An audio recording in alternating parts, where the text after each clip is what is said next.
Hello friends. आज हम देखेंगे MJY 3 में ज्योतिष शास्त्र का पंचांग में क्या उपयोगिता है। तो आइए चलते हैं। जो लोग नए आए हैं हमारे चैनल पर वो प्लीज सब्सक्राइब करके बेल आइकन को दबाएं ताकि जो नया वीडियो अपलोड हो वो सबसे पहले आप लोग को मिले। तो ज्योतिष शास्त्र में पंचांग की उपयोगिता को देखते हैं। 5 अंगों का समवेत स्वरूप ही पंचांग है। उन 5 अंगों के नाम क्रमशः इस प्रकार है: तिथिवार, नक्षत्र, योग और करण। इन 5 अंगों के आधार पर हम किसी भी शुभ कार्य हेतु शुभ समय का निर्णय किया जाता है। जहां ये अंग होते हैं शुभ शुभ समय का ज्ञान कराते हैं, वहीं हमें आकाश दर्शन में भी सहायक होते हैं। इन अंगों के निरूपण के साथ साथ ग्रहों की गति, स्थिति एवं चार का ज्ञान पंचांग के माध्यम से अत्यंत सरल ढंग से किया जाता है। इसलिए आवश्यक हो जाता है कि आकाशीय घटनाओं के साथ साथ उनके परिमाणों का भी उल्लेख कर अधिकाधिक लोगों को अवगत कराया जा सके। इस दृष्टि से ज्योतिष का सिद्धांत संहिता एवं होरा स्कंधों के अनेक व्यवहारिक विषयों का समावेश आधुनिक भारतीय पंचांगों में होने लगा है। पंचांग की विशेषताएं देखते हैं। पंचांग की विशेषताएं क्या है? पहला है धर्म केंद्रत्व, दूसरा है सर्वपंथ संभाव, तीसरा है वैज्ञानिक अवधारणा और चौथा है समन्वय एवं समरसता और पांचवा है परिपूर्णता। धर्म केंद्र भारतीय पंचांग का निर्माण केवल आकाशीय चमत्कार दिखाने के लिए नहीं अपितु मानव बनाने के लिए धर्म के 10 लक्षणों का पालन किया जाता है।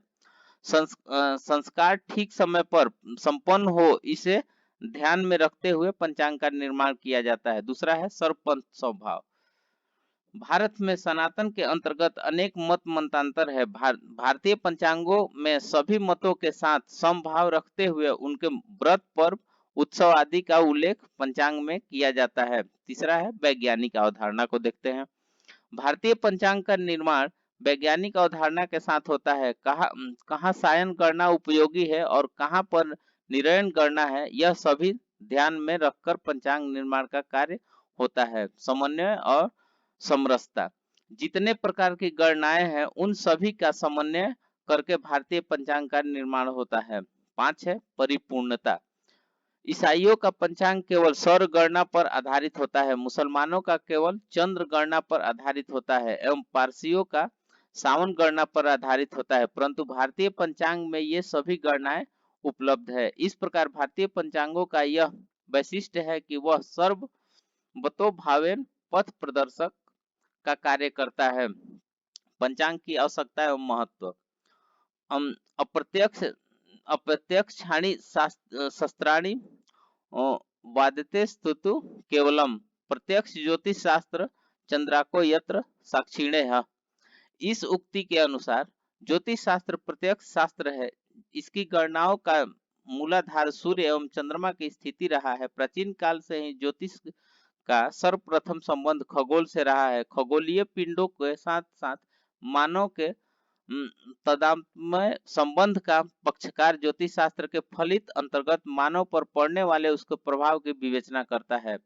हमारे सौर मंडल में सभी ग्रह कक्षा में सूर्य के चारों ओर भ्रमण करते हैं और वैदिक काल से ही विद्वान इन ग्रहों की गति, युक्ति या प्रभाव का अध्ययन करते हैं और आकाशीय चमत्कारों से अभियुक्त होते रहे हैं। वेदांत काल में आते आते ज्योतिष शास्त्र ने शास्त्र का आकार प्राप्त किया और वेदों को जानने के लिए ज्योतिष शास्त्र के अध्ययन की आवश्यकता प्रतीत की जाने लगी और ज्योतिष के वेद पुरुष का नेत्र कहा गया। इसलिए भास्कराचार्य जी ने भी स्वग्रंथ सिद्धांत शिरोमणि में कहा है कि वेदश्चु किलेद स्मृतः ज्योतिषम ज्योतिषम पंचांग में मानव जीवन से जुड़े प्रत्येक व्रत, पर्व, उत्सव, संस्कार आदि का वर्णन द्रष्टव्य है। मानव जीवन के गर्भाधान से लेकर अंत्येष्टि पर्यंत समस्त क्रियाकलापों का भारतीय वैदिक सनातन परंपरा के अनुरूप पंचांग में वर्णन प्राप्त होता है। न कि केवल व्रत, पर्व, उत्सव और संस्कार ही, बल्कि आकाशीय ग्रह, नक्षत्रादि की स्थितियां का भी गणितीय उल्लेख प्राप्त होता है।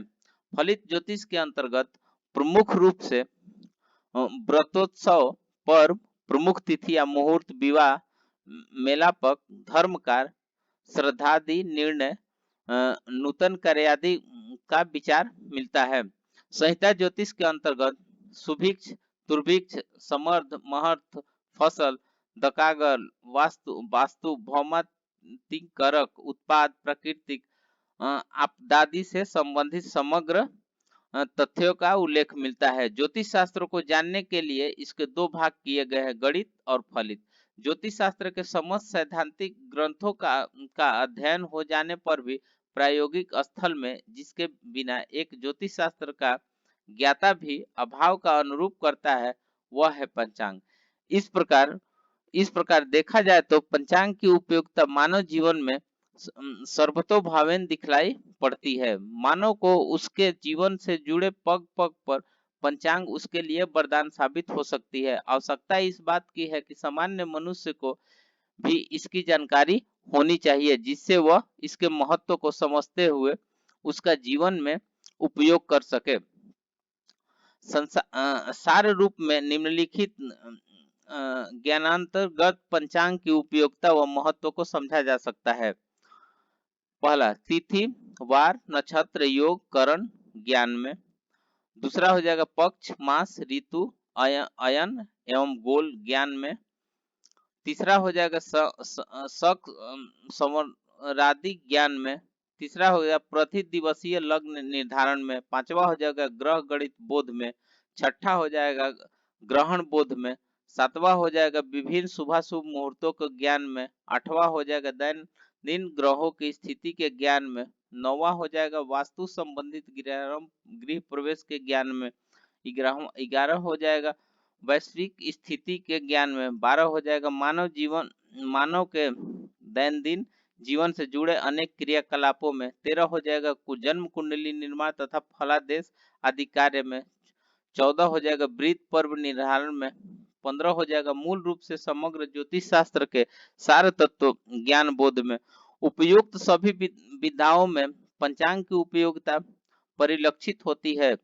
पंचांग मूलतः मानव मात्र जीवन से प्रत्यक्ष रूप से जुड़ा है, अतः मनुष्य पंचांग का ज्ञान प्राप्त कर जीवन को उपयोगी बना सकता है।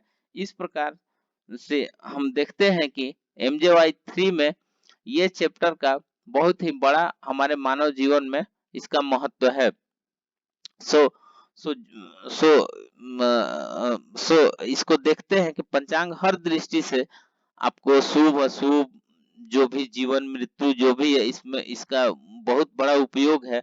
तो आज हमने देखा कि ज्योतिष शास्त्र में पंचांग का क्या उपयोगिता है। तो इस प्रकार से हम इसको ये कर सकते हैं। तो बाकी तो बहुत इंटरेस्टिंग लगा आज का सब्जेक्ट। तो ठीक है, फिर अगले वीडियो में मिलते हैं।